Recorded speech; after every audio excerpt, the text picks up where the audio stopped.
I don't know how they keep doing it, but they do. And they're winners again. Again. Oh my gosh. The Chicago Bears are 8-3.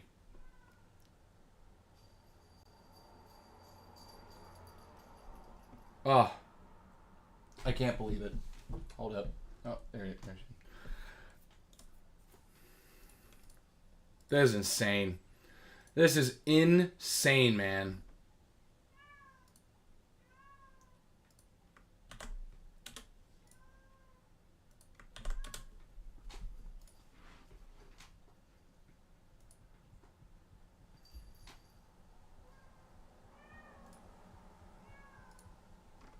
Hang on just a second.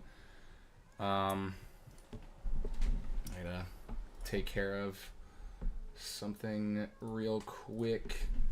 Gotta go quell it.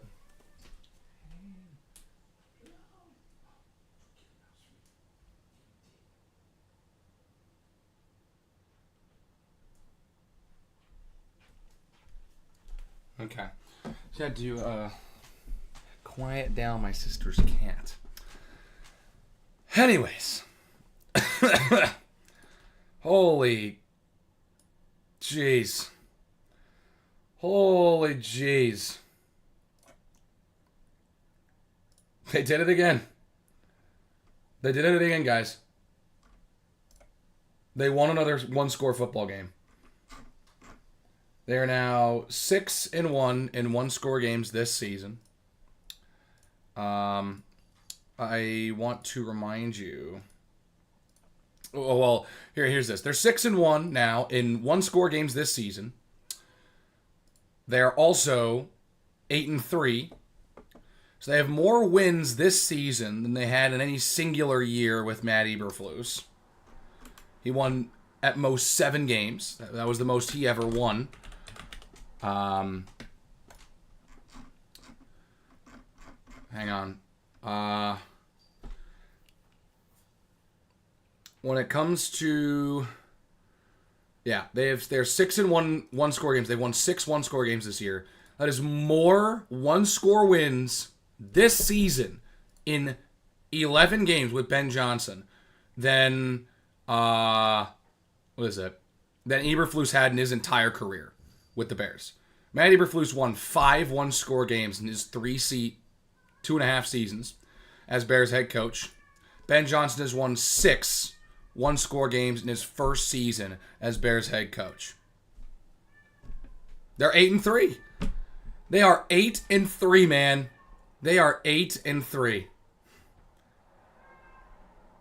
It's insane. I am overjoyed. This team is 1 win away from a winning season for the first time since 2018. They're most likely 2 wins away from a playoff spot. That is a very big if, because you never know. Tiebreakers, the conference could be good. I mean, the Seattle Seahawks won 10 games last season and they missed the playoffs. So 10 games doesn't guarantee you a spot, but it's very likely you get into the playoffs with 10 wins. The Bears even missed the playoffs with 10 wins right before Lovie Smith got fired. You win 3 more games, and you pretty much solidly lock up a playoff spot at the very least. So, I'm very, very happy with how this thing turned out. How this team played a really good second half, in my opinion. Let's see.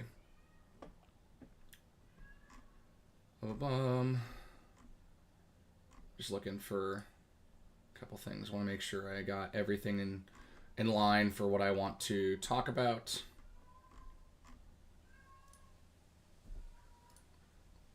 I want to see if there's anything I can. Let's see.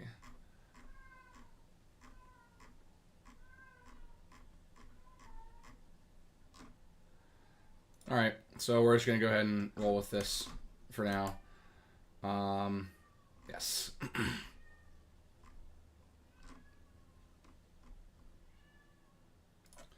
We'll start off with something wholesome before we kind of get into things here. Oh, it's Tyson Bagent's first Bears game as a dad. That's super cute. So congratulations to Tyson and everything. Having a kid. I didn't even know he did, but congratulations to the Bajent family, and glad that they got a win as well. Let's look at the box score here. All right. Mason Rudolph, 24-31, 171, a touchdown, a pick, was sacked twice, 86 rate. Caleb Williams, 19-35, 239, 3 touchdowns, no picks, only took a sack, 104 rate. And that's a pretty good defense that they played. That's a really tough front seven. That is a really tough front seven. There's a reason why the Bears only were able to muster 99 rushing yards as a team. That front seven is a really good unit. So, there's that. Kamananga led the way in that department. 12 carries, 48 yards, average just 4 yards a carry. Able to get a touchdown as well. DeAndre Swift had his worst game since the bye week. Probably his worst game of the year. 8 carries for 15 yards, under 2 yards a carry. Not a good day for number 4. DJ had a great day. 5 catches, 64 yards, 2 touchdowns. Love that. Rome had 3 catches with 53 yards, but he was targeted 9 times. Had a couple of passes that he could have had. Had 1 catch on the sideline. He couldn't get a second foot down. Had another catch on the sideline that she did catch and had it punched out of his hands. Both catches would have gone for first downs, by the way. So, if Roma Doomsday wants to be a true number 1 receiver, he's going to have to clean that up going forward. And we've kind of been having this conversation for a couple of weeks now. Colston Loveland, 4 catches, 49 yards, and a score. His first score at home this season on a nice catch. Had a really nice catch late in that game, although it didn't result in a first down. Just the fact that he was able to hold on to it after bobbling it, he was able to keep the clock rolling, which was crucial in that game. Luther Burden, 3 catches, 46 yards on 5 targets. Swift had 1 catch on a blitz that he was able to turn up on 2nd and 20 for 14 yards, which was nice. Zacchaeus at 1 target, 1 catch. Durham Smythe, 1 target, 1 catch. Cole Kmet, 1 target, 1 catch. And this is, I think, a really nice game in the sense that this team was able to overcome turnovers. Because while this team has overcome penalties and overcome general inefficiency, they haven't had a game where they've really had to overcome turning the ball over. In most of their wins, they've been incredibly clean. They haven't turned the ball over very much this season. They turned it over twice in this game. Caleb Williams with the worst play of his career. On 2nd and 20 after holding penalty, holds the ball on for forever, and TJ Watt able to buy enough time, get around Darnell Wright, and bring him down. He lost the ball as he's trying to throw it away to recover for a touchdown. That was brutal. You want to try and force the incompletion so you prevent the safety, but it kind of made it worse and led into a touchdown. So going forward, you're probably going to just want to take the safety at that point. If you're already halfway down and you still have the football, just take the safety. But again, this team rallied after that because on the next drive, DeAndre Swift fumbled the ball on a 3rd and short carry, and the Steelers weren't able to put up any points on that. So that was very nice. They stopped him on a 4th and 1, so the Bears forced a turnover on downs, which was very nice. And so that was, I think, the big thing for me in this game. Points off turnovers. The Bears had 4 drives in the red zone, 4 touchdowns. Or I think it was 3. I think it was 3 red zone drives for touchdowns. Let's see. 3 for 3. 3 for 3. Pardon me. Because I think the second DJ touchdown was a little over 20 yards. But regardless, they got inside the 30 4 times and turned them all into touchdowns, which I think is very nice considering that this team has been getting by kicking a lot of field goals. So to see them win this game by scoring touchdowns is very, very nice to see. They lost the time of possession battle as well. That's also a thing that, they lost time of possession battle, turned the ball over twice. Rushing attack was non-existent, and yet they still put up 31 points. That, to me, is the sign of this offense, of a really good offense, is that despite all these things that went wrong, 7 penalties, 2 turnovers, lose the time of possession battle, you still went 3 for 3 in the red zone. We were held under 100 yards rushing for the game as a team. Like, you still put up 31 points. I gotta say, it's really nice. And I gotta say, that final drive before the half, even though they settled for 3 points, I was like, hey, you got points. And that was the difference maker. Them converting late in the first half into points despite trailing by 7 points to send this thing to halftime by kicking a field goal. And that was the only field goal they kicked in the game. So to me, that's really nice when that happens. You can complain about general inefficiency, completion percentage for Caleb Williams isn't great again. Hasn't been great all season. 54%. Hasn't been really any good. But 239 yards, 3 touchdowns, no picks. So at some point, the completion percentage kind of just becomes a secondary metric. When, despite some inefficiency, he's still throwing 3 touchdowns, no picks. Only got sacked once, and it was a bad, sad take, yes. But still had a rating of over 100 in this game. So, I gotta say, I'm very, very pleased with the way this team was able to perform, missing a lot of guys defensively. I mean, the story of that second half is the Bears capitalizing on their couple of possessions.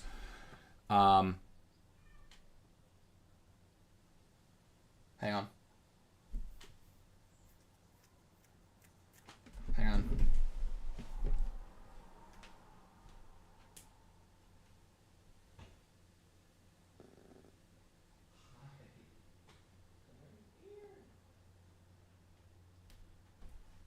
Sorry, I thought I heard something from the cat. I didn't know if she was doing something mischievous, so had to go check up on her, make sure she's all good. So, anyways,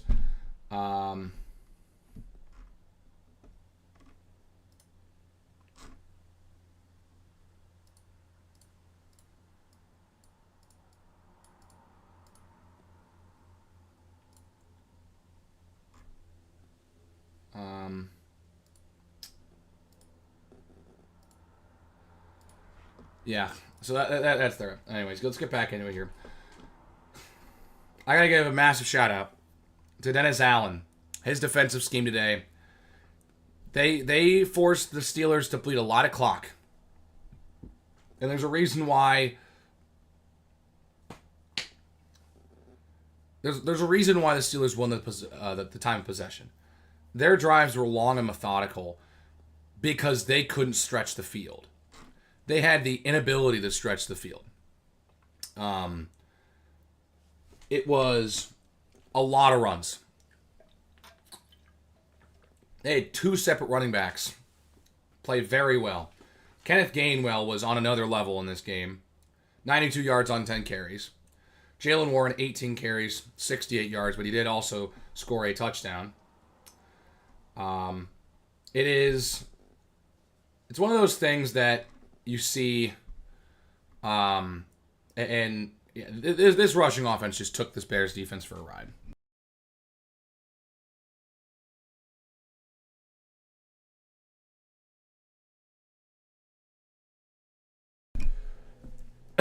The passing offense was not very impactful. They spread the ball around a lot. Calvin Austin, Kenneth Gainwell, Darnell Washington, a ton of guys got the ball in this game. But they were not really utilizing the second level. Right? The longest pass of the day was 21 yards. And the Bears weren't crazy either. Their longest pass of the day was 25 yards. But you can see they had much whenever the passing charts are going to come out, and people will go ahead and take a look at passing charts for Mason Rudolph and Caleb Williams. the Steelers were not really stretching the ball down the field. Not even like down 20 yards down the field. Like, I'm talking, they weren't really pushing the ball down the field 10 yards. There were not a lot of passes that got that far because they knew the way to beat this Bears defense was going to be run the football and short game passes that's going to put a lot of pressure on the linebackers. And they were doing that pretty effectively throughout this game. And it was one of those things where Mike Tomlin planned pretty well and knew who he was playing, as opposed to we have an identity and this is what we're going to stick with. He's playing to the team that's on our schedule. And I got to give a massive shout out to the linebacking core and Dennis Allen as a coordinator. Dennis Allen had a great game. Great game from Dennis Allen defensively.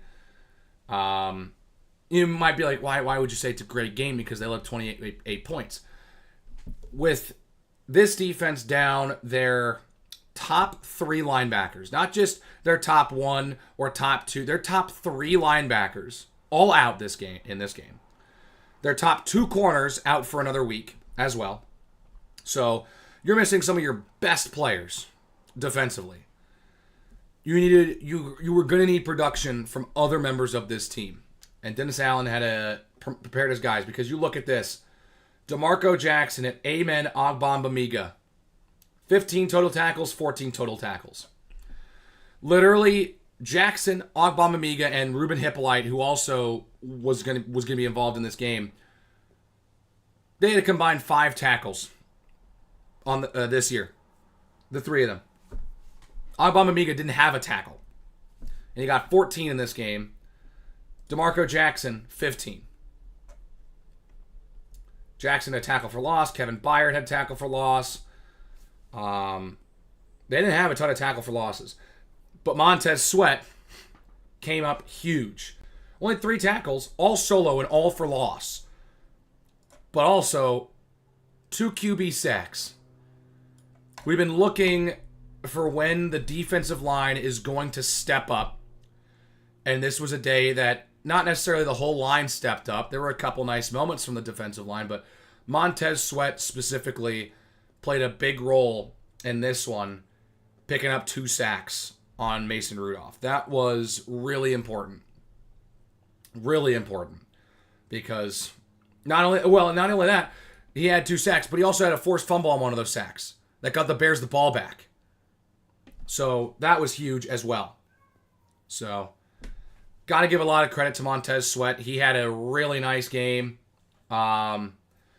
Grady Jarrett wasn't awful. He had a crucial pass deflection late in the 4th quarter. Not in the final drive, but on the second to last drive. Had a pass deflection to force 4th down, which was very nice. He did something in this game. So, got to give some credit there. I mean, they were down to Carl Jones Jr. after Amen Ogbongbemiga went out in the 4th quarter with an injury. They were down to Carl Jones, who was on the practice squad, elevated for this game. He got 1 tackle. Good for him. But the linebacking core, they got through this game. They got through this game. And you hope that going forward, they're able to get guys like TJ Edwards and Noah Sewell back. Because Tremaine Edmonds just got put on IR. He's been the one player on defense that has been really healthy all year long and playing at a high level. And to lose him is brutal. He's going to miss games against the Eagles, the Packers, and the Browns at the very minimum right now. So the earliest he could come back is week 16 at home against the Packers. And so, you hope that TJ Edwards can finally come back and can have some sustained playing time. You hope that Noah Sewell can come back and play a role as well. But yeah, Ruben Hippolyte got hurt early as well. Had just 2 total tackles in the game because he got hurt early in this one. Not looking great when we draft him with a 4th round pick. I'm not going to lie, but it's his rookie season. He's been dealing with some injuries, and he hasn't gotten a ton of playing time. Kind of treating him more of as a project. But we got a big day. Whew. Oh, why I'm yawning. Big day for Montez Sweat. With 2 sacks and everything. Like, very, very nice.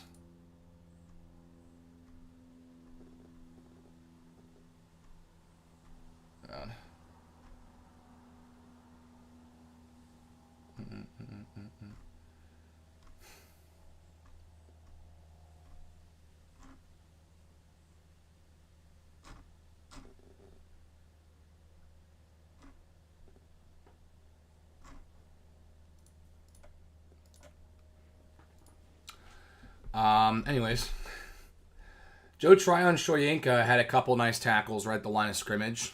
He had 3 totaled in this game. Javon Dexter nearly had a fumble recovery on the Rudolph strip sack, but tried to kind of pick up and run with it. Didn't just fall on it, so he missed that opportunity. But Austin Booker was able to come up with the recovery, right? Oh, Sweat actually ended up getting his own fumble recovery. So he forced the fumble and recovered it. So, yeah. 2 fumbles, one from Swift and one from Williams in that one. But one from Mason Rudolph, and he lost it. And then, yeah.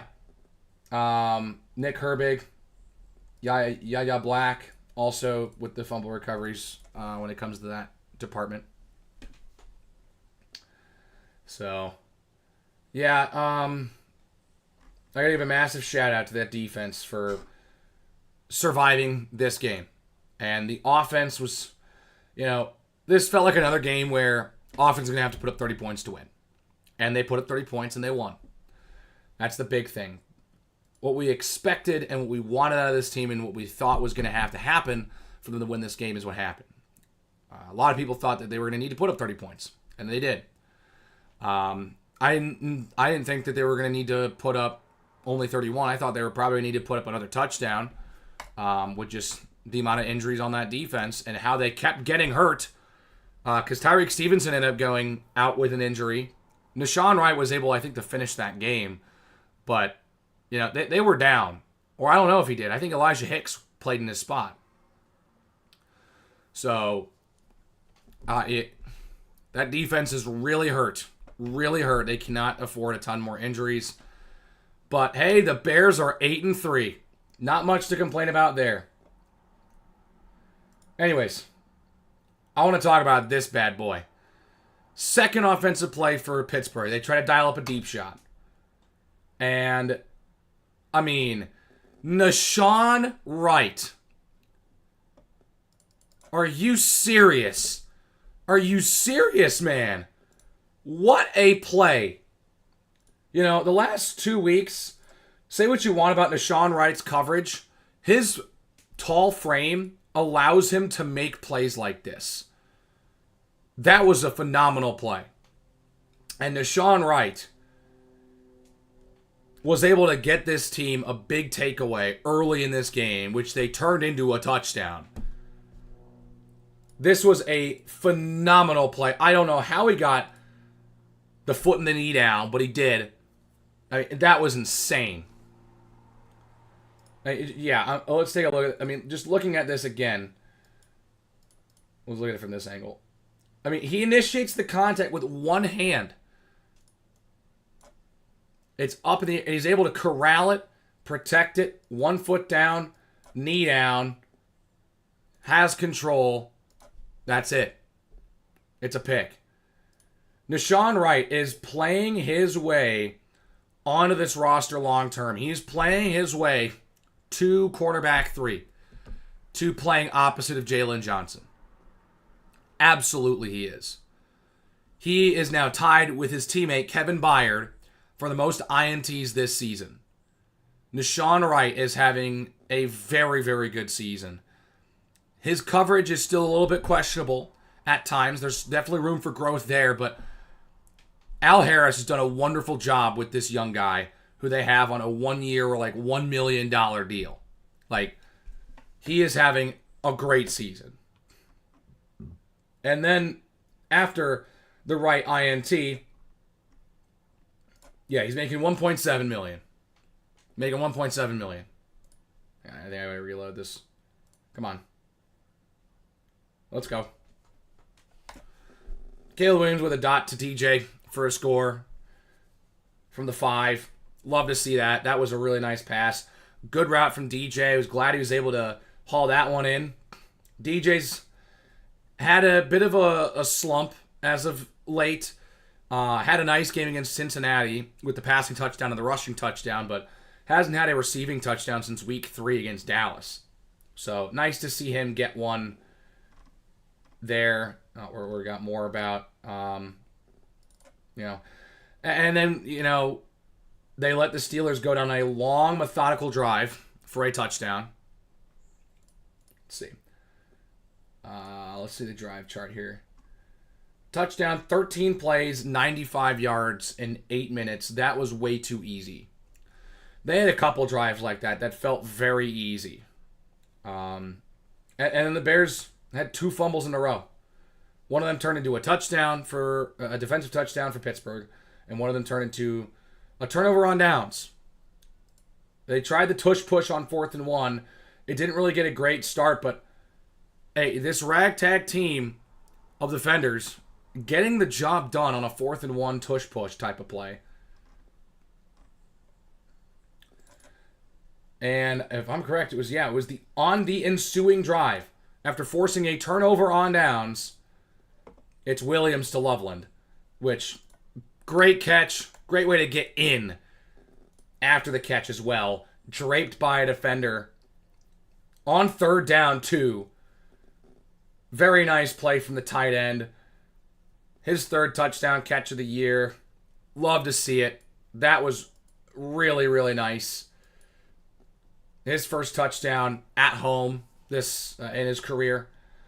But yeah, then there was this. On said drive, there was this. I see some people, in the moment, you're like, where's the flag? But it's a total legal play. Jalen Ramsey pushes him. He's still got a foot. I think he gets another foot in bounds before he ends up going out of bounds. So this is a legal hit. Is it late and probably a little cheap? Yeah, but it's legal. So, but you got C.J. Gardner-Johnson standing up for his quarterback, gripping the jersey a little bit. Luke Newman getting in his face a little bit. I like to see this Bears team defend their quarterback like that. And it's situations like this where having a guy, an agitator like C.J. Gardner-Johnson really kind of helps. He is the epitome of, if he's on your team, you like him. He can be a fun guy to have on your team, but when you're playing against him, you hate playing against him because he can get under your skin. And the same thing goes with Jalen Ramsey. Jalen Ramsey is another one of those guys. You have him on your team, he's a good corner. He can make plays. But if you're playing against him, man, do you hate Jalen Ramsey because he is in your face. And then there was this nice double reverse play to Luther Burden. It was their best rushing play of the day. Very nicely done. Luther Burden had a lot of action in this one. I saw this post and I was like, oh yeah, talking about 3D movies. How a shot like this is like, oh man, we had the 3D glass in the movies. Remember that? Anyways. But yeah. And they went out and scored a touchdown. And then it was immediately after where we get it is very puzzling how, and this is good coaching from Mike Tomlin.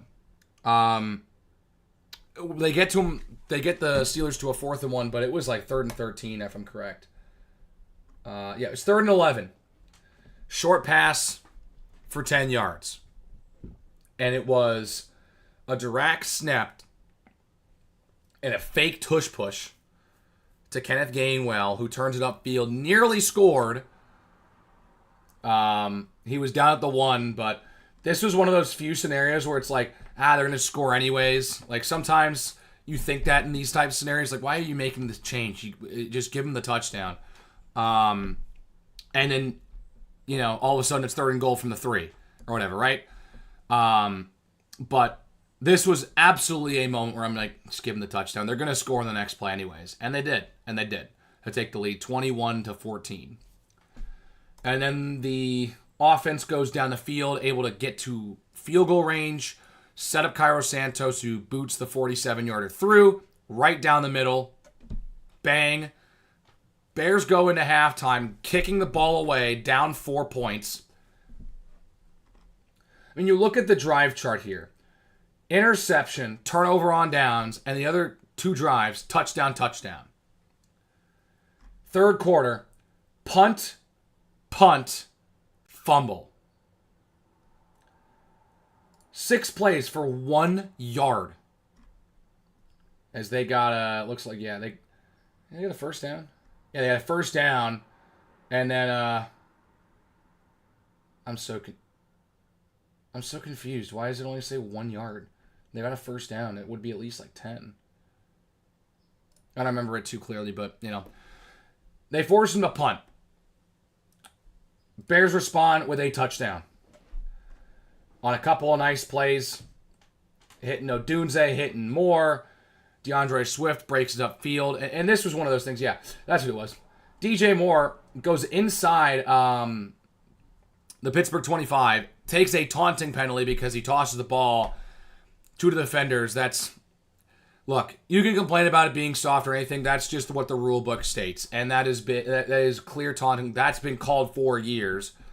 Bears fans will remember when Jay Cutler handed the ball off to someone on the Vikings defense. It could have been like Harrison Smith or something, but he runs out of bounds.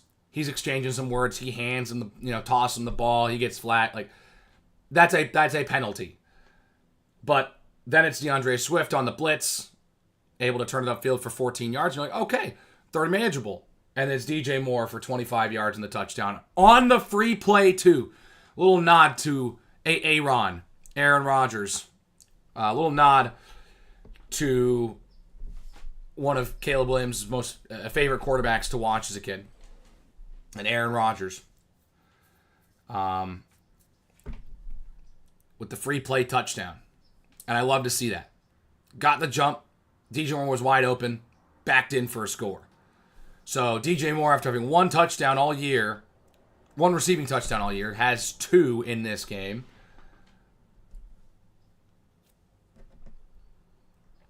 And then it's a couple punts, 2 punts, a fumble. And then the Steelers go and get a pass interference call on Nick McLeod, who, coming in for another injury, and they target him because he's the backup. He gets called for pass interference. And 2 plays later, Montez Sweat forces a fumble and recovers his own fumble. The big key, the Bears turn this into a touchdown. Another one. And they used a couple of runs. Kyle Monungai really kind of doing some work here on this drive.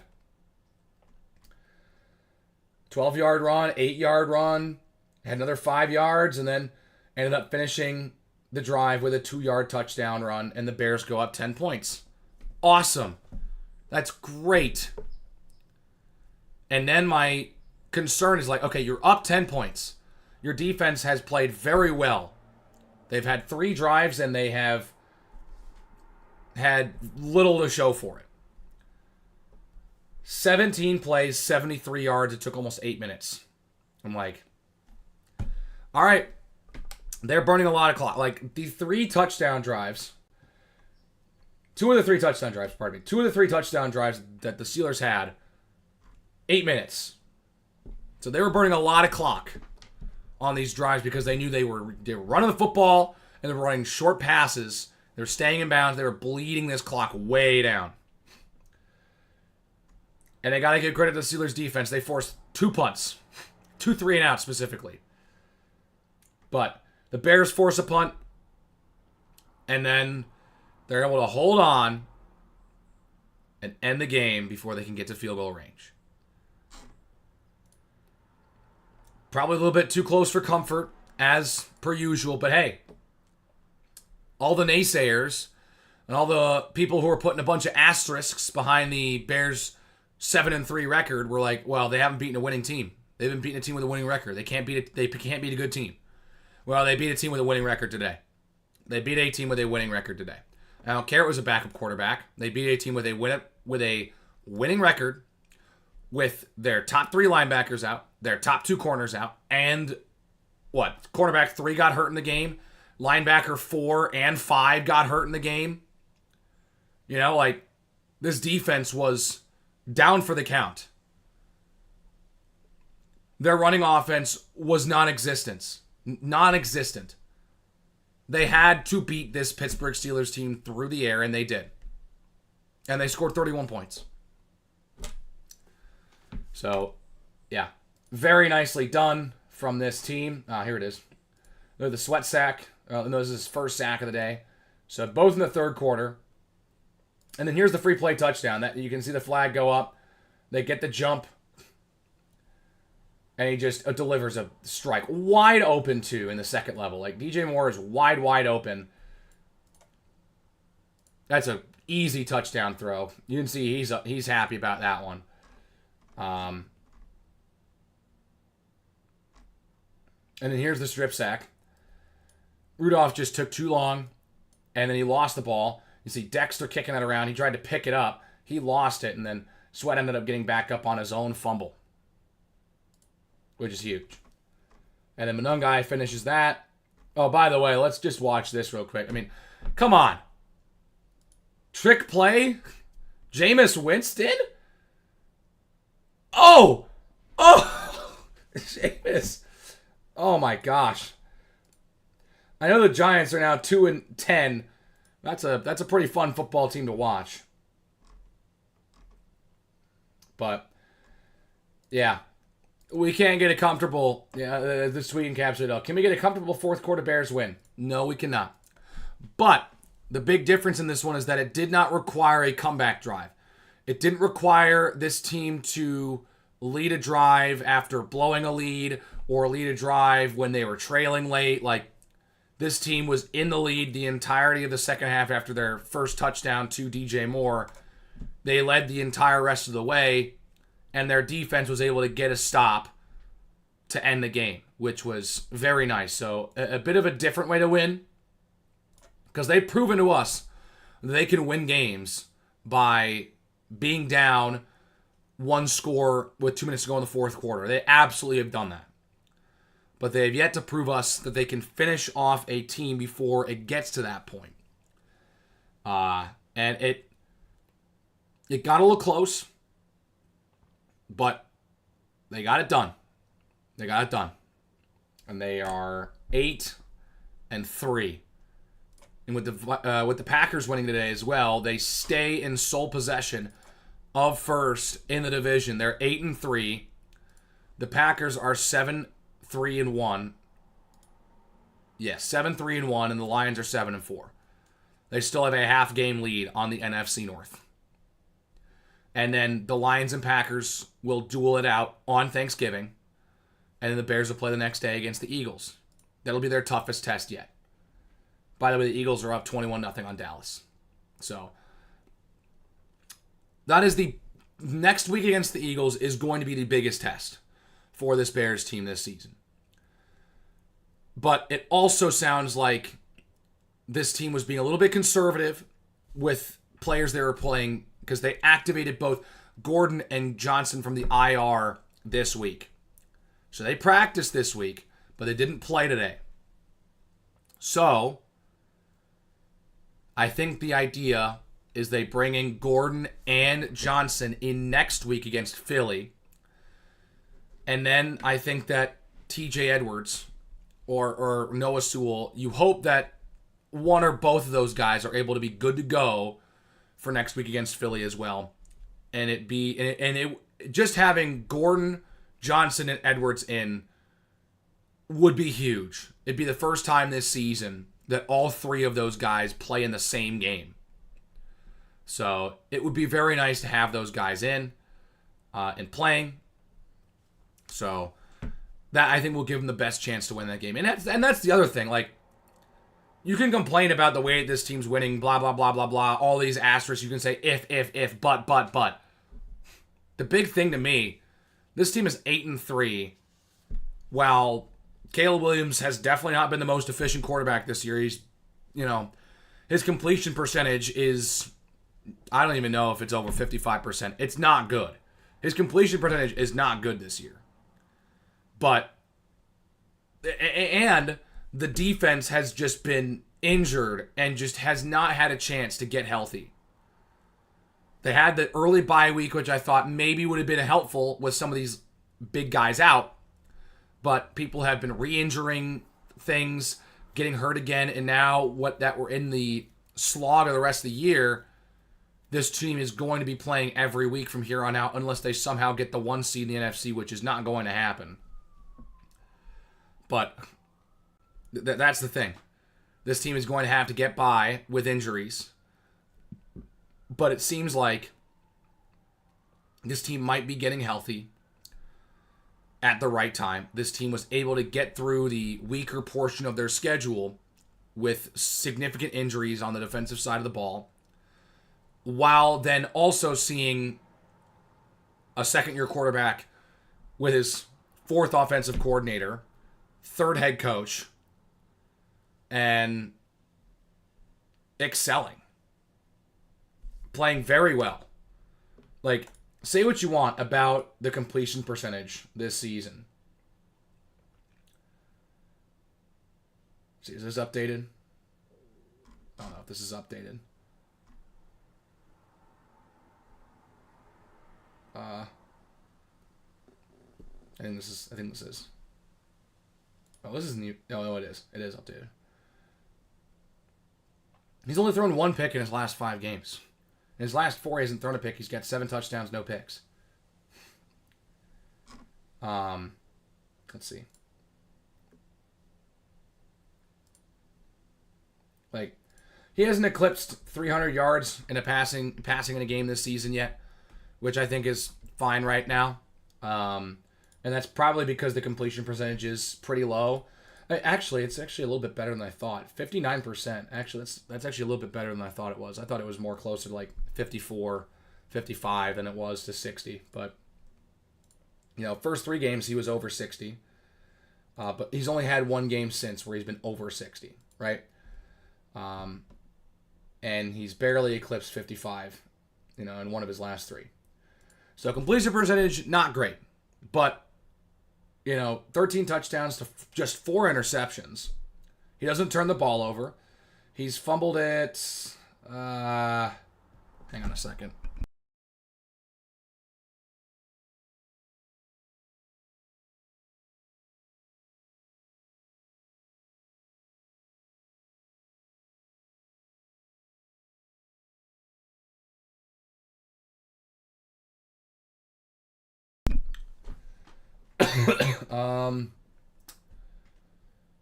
Is there fumbles here or no? I'm not seeing any fumbles. To my knowledge, he's really I think that might have been his first fumble of the year. But 210, he's only had here. Despite the fact he doesn't have a 300-yard passing game, he's only had 2 games this season where he's gone under 200. So it's not like he has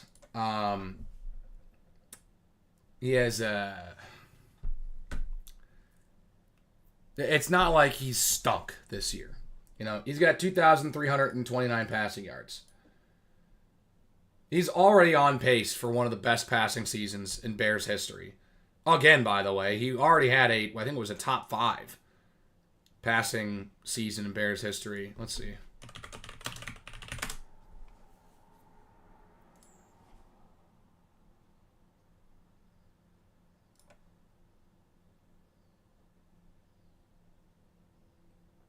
Single season passing. Bring it over.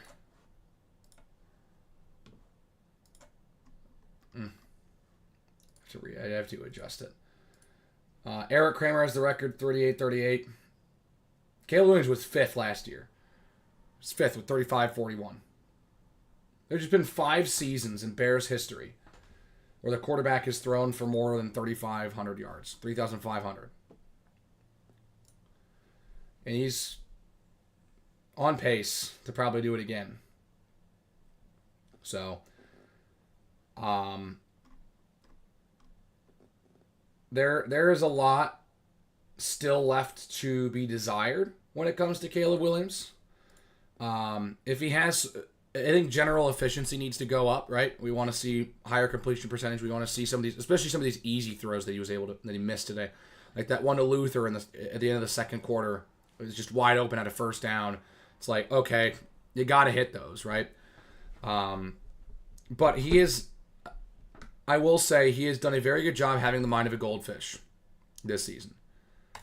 He has done a good job putting things to the wayside very quickly and just being focused on the next play. So I'll give him credit in that department.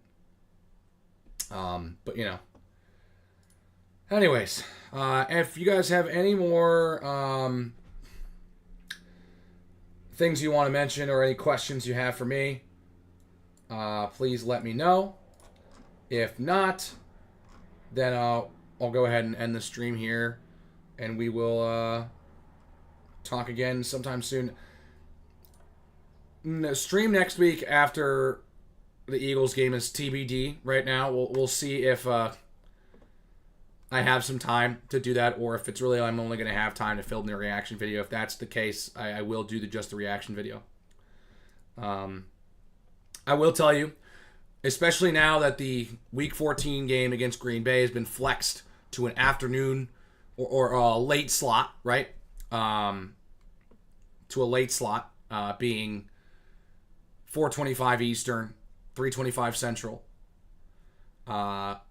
I will not be able to do a live stream. If I was at the normal 1 p.m., 10 a.m. Pacific that it has been, that it was originally scheduled for, I would have been probably able to do a live stream. I don't know about a reaction because I got an event that night, so I don't think I'm gonna have enough time to do a live stream and a reaction video. Anyways, even before then, I don't know if I'm even gonna be able to do a reaction video before that. Probably not.